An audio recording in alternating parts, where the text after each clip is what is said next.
Once upon a time, there was a man in South India who wanted to get supernatural powers. Immediately our man set forth on a journey to Tibet. 1 week of intense practice. He could not sit, stand or sleep. Now he went back, all the way back to Tibet once again.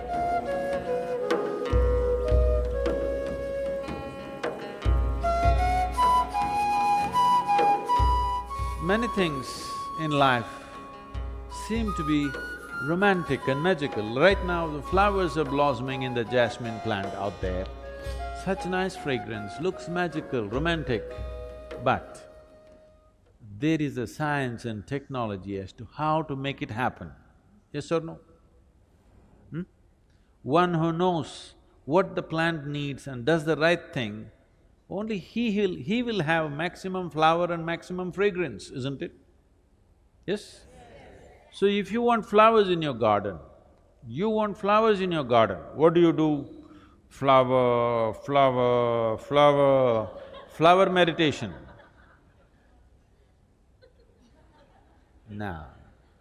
No flower meditation needed. You don't even have to think of a flower. You have to think of soil, you have to think of manure, you have to think of water, you have to think of sunlight, no flowers. If you handle these things right, flowers will happen. Flower is a consequence, fragrance is a consequence, it is not something that you do.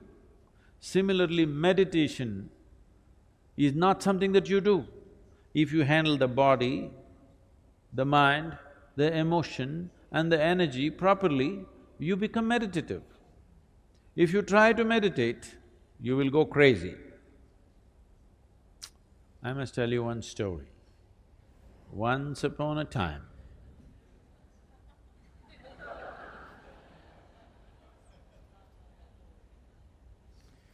there was a man in South India who wanted to get supernatural powers.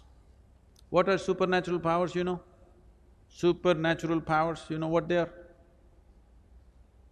Somebody wants to walk upon water, somebody wants to fly without an airplane, everybody walks on the floor, so somebody wants to walk on the ceiling. Essentially, circus, they want to do something that nobody can do. So the man wants supernatural powers. He went from guru to guru. So many gurus he saw. Everybody said no. Then someone told him, these South Indian gurus, no good, no good. Because they're too conservative, they won't give you all this. I know a monk in Tibet where he has all the supernatural powers you want and he is willing to give it to you. Immediately our man set forth on a journey to Tibet. From South India to Tibet, walking across Himalayas, not an easy journey, but our man is determined. He wants supernatural powers. So he went all the way. He went to this monastery, the Buddhist monastery. The culture in the Buddhist monastery is very different from what we know here in South India. Here, people have been taught that Atiti Devo Bhava, that means a guest is God. If somebody comes to your home as a guest, you must treat that person like a god. Even if he happens to be your enemy somewhere else, when he comes to your home, you must treat him like a god. You must be saying in India, people see you and they're doing this because they want to treat you like a god. Because you come here, when they come to your place, they'll be different. But now that you're here, they want to treat you like a god. But in the Buddhist monastery, there is no such culture. If you go there, nobody will ask you who you are. Not because they don't care for you, because in their life, the biggest thing about their life is to find out who am I. If a new person comes just now, As soon as he comes, you ask him, who are you? It's a very big question. Yes? Very big question, isn't it? So they don't want to embarrass you with such a big question. So a new person has come, if you do not ask him, who are you, what is the next possibility? Where do you come from? Do you know where you come from? Now you came from China, that's not the point. Where do you really come from, do you know? From where you came into this life, do you know? Do you know? No. Where is that? Mother. Okay, to mother's belly, where did you come? You really don't know where you came from, isn't it? So they don't want to embarrass you with that question either. A new person has arrived, you don't ask him who you are or where you come from, not much room for conversation, so they don't talk to you. Lunch means there is a bell. If you want, you can go and eat. If you don't eat, nobody will force you because fasting is an important part of Buddhist life. If you are not eating, it is greatly respected, nobody will come and say, come and eat, because they think you're fasting. This is a strange situation for this man from South India.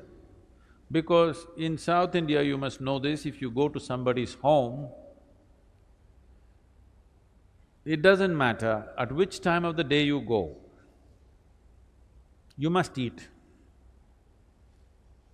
You tell them, no, no, no, I just had my dinner and came. It doesn't matter, you come to my home, you must eat.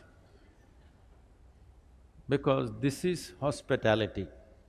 This is a sure way to the hospital. Nobody asked him who you are, where you come and eat, nothing. He just hung around. When hunger overtook him, he went and ate and just hung around. 1 day, 2 days, 3 days, 3 weeks passed away. Nobody spoke to him. After 3 weeks, the old monk who was there called him. He knows why this man has come. He said, what will you do with supernatural powers? What will you do walking upon water? After 3 days, a boat will be better, you know. I will teach you the way of meditation. With this you can live a fruitful life. Our man said, no, no, no, no, I don't want your meditation. You think to learn meditation I have to come to Tibet? In India, we know every kind of meditation. Don't you forget, Gautama, the Buddha is an export from India.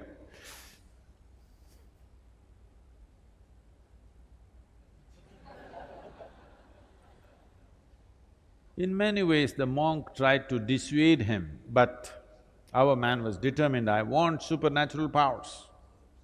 Then the monk said, okay, if you must have it, tomorrow morning, 4 o'clock, take a dip in the river and come here. Let's see what we can do. The secrets of supernatural, I will give it to you. Our man went 4 o'clock in the morning, had a dip in the river. This is not South India, this is Tibet. Temperatures are all minus. He took a dip, turned half blue. He went and sat in front of the monk. The monk looked at his condition and his determination. He said, see, this is very simple. There are 3 mantras. You utter these 3 mantras 3 times over, all the supernatural will be yours. Shall I reveal the mantras to you? Buddham sharanam gacchami, Dhammam sharanam gacchami, Sangham sharanam gacchami. These 3 mantras 3 times over you utter, all the supernatural is yours. Only thing is, when you're uttering the mantra, you should not think about a monkey. Is that all? That is all. Can I go, please? Our man came out of the monastery really jumping with joy. The fool of a monk revealed all the secrets of supernatural, and he tells me, don't think about a monkey. What does he know about my culture? Here we think of Vedas, Upanishads, Brahma Sutras, these are all the great scriptures. Why will I think about a monkey? Am I a hunter? I have not seen a monkey in the last 10 years. Like this, thinking about monkeys, he came down to the Indian part of Himalayas. There is a sacred river in India, you heard of this? He came down to the sacred river Ganga, had a dip in the river, sat down. Buddham, monkey. Monkey means another dip in the river. Sat down, Buddham, monkey, another dip in the river. Buddham, monkey, another dip in the river. In various yoga postures he tried.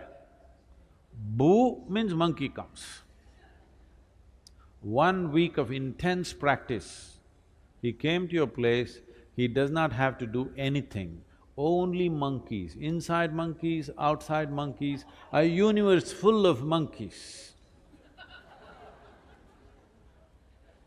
Now, he could not sit, stand or sleep, monkeys everywhere, inside, outside, everywhere monkeys.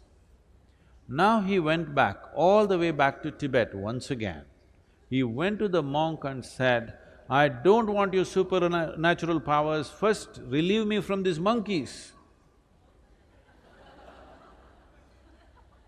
Now, this is the nature of your mind. If you say, I don't want something, only that will happen in your mind, isn't it? Only monkeys. No, don't think of a monkey. No, you cannot think of a monkey. Only monkey. The more you do that, more monkeys will happen. Or what I'm saying is, without understanding the fundamental nature of the mind, if you try to do something head-on with it, you will go crazy. So many things that you think you want to forget, you will never forget. Things that you want to remember, you always forget, isn't it? Yes or no? Huh? Because without understanding the fundamentals of mind, we are trying to operate the mind. This is the most sophisticated machine on the planet, but you're going at it somehow. If you go at it somehow, sometimes it works. Most of the time, unfortunately, most people's minds are working against those people. When you were 5 years of age, when you were only that much, how joyful you were, and today, how joyful you are. Has it gone up or gone down? That means your mind is working against you.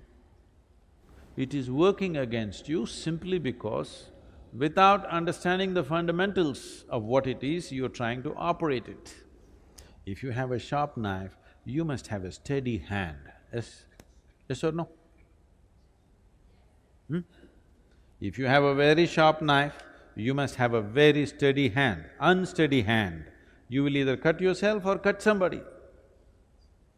Yes or no? That's all that's happening right now. Once you became a human being, you have a sharp knife, no steady hand. That's why yoga, to create a very steady hand, so this sharp knife can be used the way we want, that it will not cut us all the time.